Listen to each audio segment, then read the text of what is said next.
À 23 heures, le silence se fissure et le doute s'invite dans la capitale. Tout devait se jouer dans une fenêtre de 60 minutes, 2 scénarios, viser Ibrahim Traoré à bout portant ou faire exploser sa résidence, tandis qu'une liste noire vise aussi des responsables militaires, l'ossature du pouvoir. Quand plus de 100 millions de francs CFA cherchent à acheter des silences, que vaut la sécurité d'un État? Et que dit cette nuit de janvier sur la loyauté autour d'Ibrahim Traoré? Un geste ordinaire déclenche l'alerte et la mécanique se brise. Ici, l'objectif est de comprendre ce qui a failli rompre. Vous gagnez des repères clairs pour lire stabilité, pouvoir, loyauté. La nuit décrite n'est pas un fait divers, mais un test institutionnel. Elle engage la chaîne de commandement, la confiance interne et la perception régionale. Le récit adverse fournit des indices précis, sans spéculation, sur méthode et timing. Notre promesse est simple, relier ces indices à leurs conséquences concrètes. Que se passe-t-il quand l'argent circule plus vite que les ordres? D'abord, identifier les vulnérabilités révélées par l'échec du complot. Ensuite, mesurer ce que la riposte a réellement consolidé. Enfin, projeter les choix qui s'imposent aux décideurs et aux citoyens. Le cadre reste factuel, fondé sur séquences, chiffres cités et témoignages rapportés. Aucune extrapolation gratuite, seulement des liens causaux explicités. Cette lecture prépare la suite, où chaque étape répond à une question ouverte. Le temps compte, et la cohérence aussi. Les prochains segments dérouleront preuves, contre-arguments et scénarios sans détour. Pour décider mieux, il faut d'abord voir clair. Plus de 100 millions de francs CFA ont circulé en plusieurs vagues pour acheter des loyautés ciblées. En moins d'une heure, cette mécanique financière a failli désarticuler l'État autour d'Ibrahim Traoré.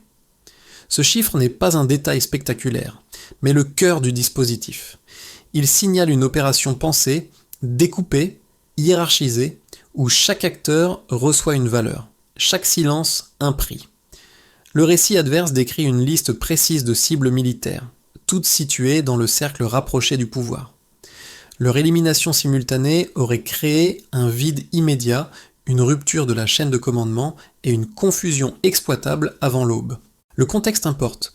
Le pays sort d'années de crise sécuritaire, l'appareil d'État est sous tension et la confiance interne reste fragile. Dans ce cadre, la tentative ne relève pas d'un assaut improvisé. Elle s'appuie sur des réseaux dormants, des contacts anciens et des relais à l'étranger.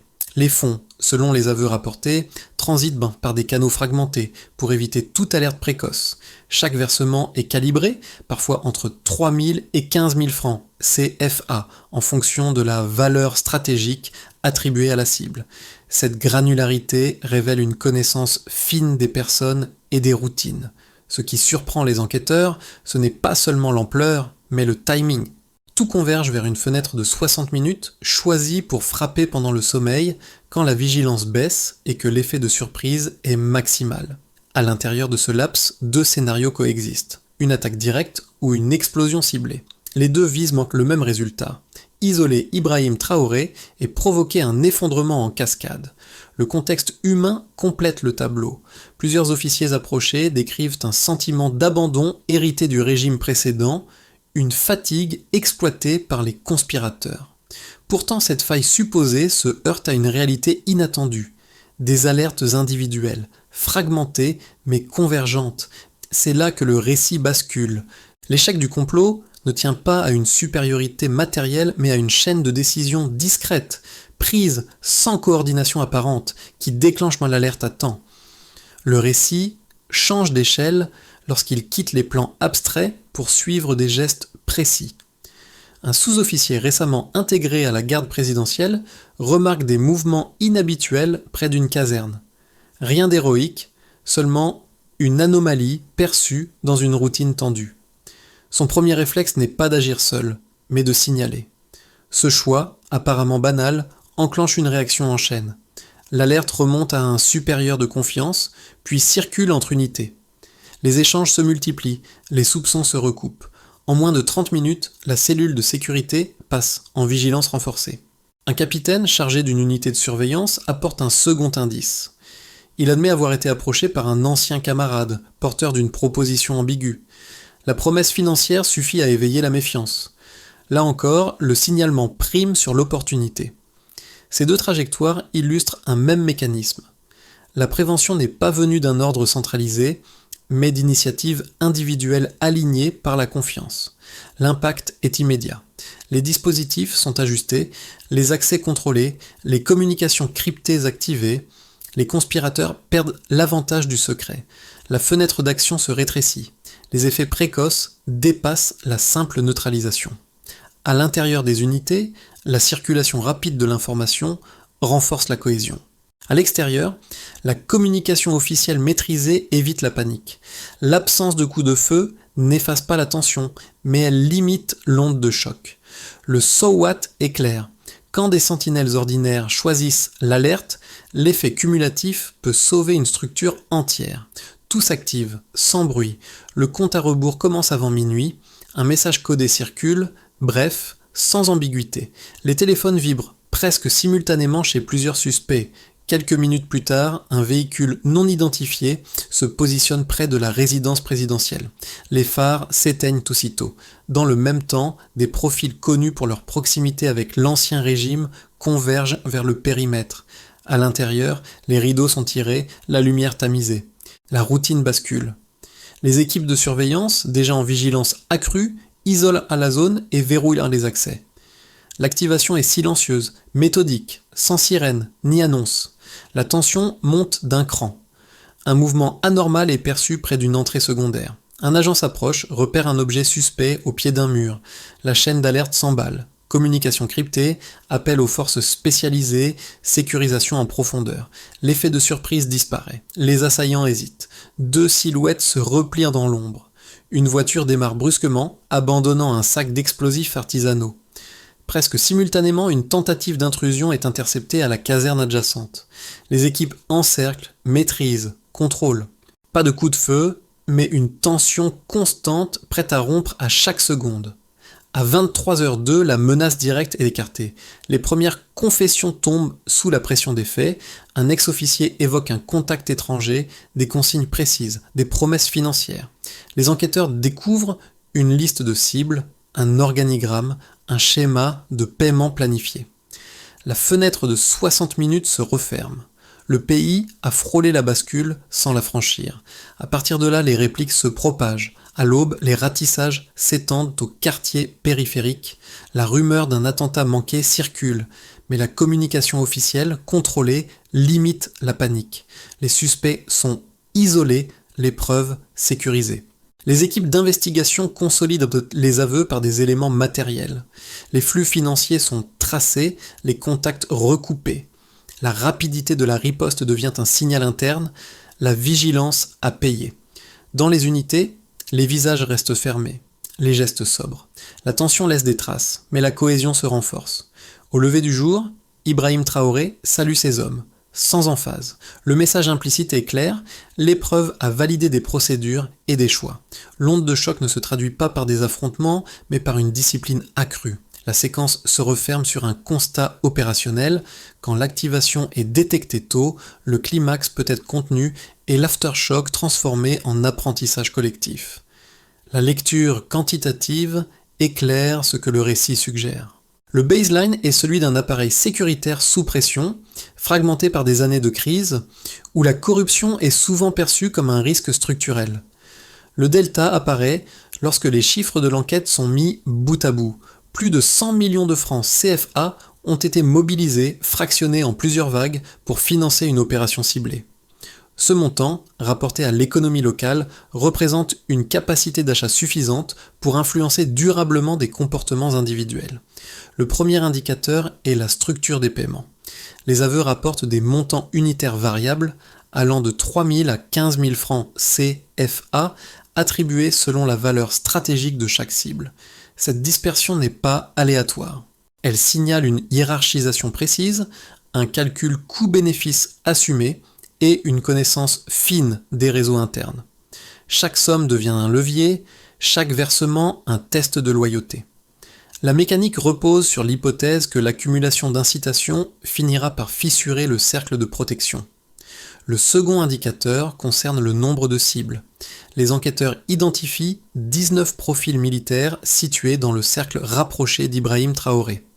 Leur neutralisation simultanée aurait provoqué un effondrement immédiat de la chaîne de commandement. Le delta est ici critique. Passer d'un système fonctionnel à un vide opérationnel en moins d'une heure.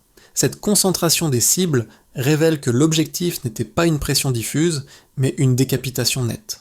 Le troisième indicateur est le temps. La fenêtre opérationnelle est fixée à 60 minutes, choisie pour maximiser l'effet de surprise. Cette compression temporelle augmente le risque, mais réduit les chances de détection si les signaux faibles restent ignorés. Or, c'est précisément là que le delta s'inverse. Les alertes individuelles, déclenchées en amont, déplacent le rapport de force. La vigilance précoce transforme une fenêtre optimale pour les assaillants en un piège. Ces chiffres ne disent non pas tout, mais ils tracent une ligne claire. L'argent a circulé, mais il n'a pas produit l'effet attendu. Le coût engagé n'a pas acheté la rupture recherchée. A l'inverse, la détection rapide a réduit l'impact potentiel à un niveau maîtrisable. La preuve quantitative ne glorifie pas une invulnérabilité supposée. Elle montre une réalité plus nuancée. La résilience n'est pas gratuite. Elle se construit par des choix mesurables, des délais réduits et des signaux pris au sérieux. Dans ce cas précis, la bascule s'est jouée sur des chiffres, mais aussi sur leur incapacité à produire la trahison escomptée autour d'Ibrahim Traoré. Deux objections reviennent le plus souvent. Le premier soutient que la loyauté observée serait conjoncturelle. Selon cette lecture, l'échec du complot ne prouverait pas une solidité durable, mais une hésitation temporaire face à des risques mal évalués.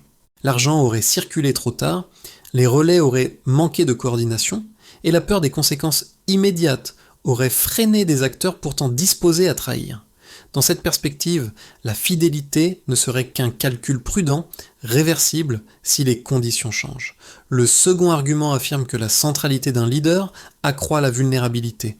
En concentrant symboliquement la cohésion autour d'Ibrahim Traoré, l'appareil sécuritaire exposerait un point de rupture unique. Si la confiance repose sur une figure, elle pourrait s'effriter en cas d'usure, d'isolement ou de choc externe. Les critiques rappellent des précédents régionaux où des systèmes apparemment soudés se sont disloqués dès que la pression a augmenté. À leurs yeux, l'épisode de janvier masquerait une fragilité structurelle plus profonde. La réponse factuelle du récit adverse nuance ces deux thèses. D'abord, la loyauté observée ne s'est pas exprimée par un refus passif, mais par des alertes actives, répétées et indépendantes. Ce comportement a un coût immédiat pour ceux qui l'adoptent. Il implique un risque personnel et une prise de responsabilité mesurable. Ce n'est pas l'attentisme qui a prévalu, mais l'initiative. Ensuite, la coordination a fonctionné sans ordre central explicite, ce qui réduit l'argument d'une dépendance excessive à un seul centre décisionnel. Quant à la personnalisation du pouvoir, les éléments rapportés montrent un effet inverse. La proximité opérationnelle d'Ibrahim Traoré, avec ses unités, a servi de catalyseur, non de verrou. Les décisions clés ont été prises à des niveaux intermédiaires, puis agrégées par des procédures existantes. Le Stillman admet donc un risque réel, mais les données disponibles indiquent que, cette nuit-là, la cohésion s'est distribuée plutôt que concentrée. La solidité observée n'est ni absolue ni illusoire, elle est conditionnelle et vérifiable. À ce moment-là, la lecture de toute la séquence change. Jusque-là, l'attention se porte sur l'argent, les réseaux et la fenêtre de 60 minutes. Le midpoint révèle autre chose. L'initiative est venue d'en bas, avant toute directive formelle. Des alertes dispersées ont convergé puis ont été agrégées par des procédures déjà en place. Ce n'est pas la vitesse brute qui a gagné, mais l'alignement. Ce point reconfigure la responsabilité. La sécurité ne dépend pas d'un centre omniscient, mais d'une culture d'alerte partagée. Les conspirateurs misaient sur l'inertie et le silence. Ils ont trouvé des décisions individuelles, prises dans l'incertitude, puis reliées sans friction excessive. La mécanique échoue parce que le signal faible circule plus vite que prévu. Pour Ibrahim Traoré, l'enjeu dépasse la nuit de janvier. La séquence suggère que la cohésion observée n'est pas seulement réactive, elle est préparée par des routines, des liens de confiance et une proximité opérationnelle qui rendent l'alerte légitime. Le midpoint n'idéalise pas le système. Il en montre la condition de fonctionnement. des sentinelles qui parlent, des relais qui écoutent, des procédures qui absorbent. La question ouverte se déplace alors. Si la loyauté a précédé l'ordre cette nuit-là, comment la préserver quand la tension retombe et que la vigilance s'émousse? Les effets de la nuit se lisent différemment selon les acteurs concernés. Pour les institutions nationales, la première conséquence est opérationnelle. La riposte rapide valide des procédures d'alerte et renforce la coordination entre unités. Les chiffres communiqués évoquent 27 arrestations en 48 heures et une quinzaine de perquisitions, ce qui signale une capacité d'absorption du choc sans paralysie administrative. La crédibilité interne de l'appareil sécuritaire progresse, même si la vulnérabilité initiale reste documentée. Pour les décideurs et responsables économiques, l'impact est plus indirect. La neutralisation du complot limite le risque d'instabilité immédiate, condition minimale pour l'activité. Le traçage de plus de 100 millions de francs CFA injectés depuis l'étranger envoie d'un signal dissuasif. Il indique que les flux financiers clandestins peuvent être identifiés et saisis. Cette visibilité réduit l'incertitude à court terme, sans la faire disparaître. Du côté des citoyens, la conséquence se mesure en perception. L'absence d'affrontement et la communication maîtrisée évitent une panique durable. Dans les quartiers, la peur initiale cède progressivement la place à une mobilisation prudente. Associations locales, comités de vigilance et réseaux étudiants appellent au calme et au soutien du processus en cours.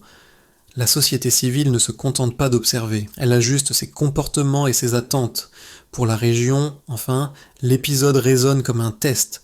Les pays voisins suivent la gestion de la crise et intensifient les échanges de renseignements. Des déclarations de solidarité s'accompagnent de mécanismes conjoints d'alerte. La survie institutionnelle autour d'Ibrahim Traoré devient un indicateur de résilience pour l'ensemble du Sahel. Elle suggère qu'une tentative de déstabilisation locale peut produire des effets de coordination régionale. Ces conséquences ne sont pas uniformes, ni définitives. Elles dessinent des trajectoires. À court terme, la cohésion progresse et la confiance relative s'installe. À moyen terme, la question de la durabilité se pose. La nuit de janvier a évité le pire, mais elle a aussi révélé les lignes de fracture et les coûts d'une vigilance permanente. Le payoff est clair. L'échec du complot n'a pas seulement protégé une personne, il a reconfiguré les attentes et les pratiques de plusieurs groupes à la fois. Le premier scénario, dit de base, repose sur la continuité maîtrisée. Les audits financiers se poursuivent, les procédures judiciaires avancent à un rythme soutenable, et la coopération régionale reste pragmatique. La vigilance collective demeure élevée sans basculer dans l'exception permanente. Dans cette trajectoire, l'appareil sécuritaire consolide ses routines, la communication officielle maintient un niveau de transparence mesuré, et Ibrahim Traoré continue d'incarner une proximité opérationnelle sans élargir excessivement le centre de gravité. Le pays gagne du temps, stabilise les attentes et limite les chocs secondaires. Le scénario optimiste suppose un alignement diplomatique plus favorable. Les coopérations transfrontalières se traduisent par des avancées judiciaires tangibles, y compris sur les relais extérieurs du complot. Les mécanismes d'alerte conjoints deviennent réguliers et la circulation de l'information s'améliore. La séquence de janvier sert alors de catalyseur. La confiance interne progresse, la légitimité institutionnelle se renforce et le signal régional est positif. Dans ce cas, la figure d'Ibrahim Traoré bénéficie d'un effet d'entraînement non par personnalisation accrue, mais par la démonstration que des procédures robustes peuvent fonctionner sous pression. Le scénario le plus sombre décrit une reconfiguration adverse. Les réseaux dissidents s'adaptent, fragmentent leurs méthodes et déplacent les points d'entrée.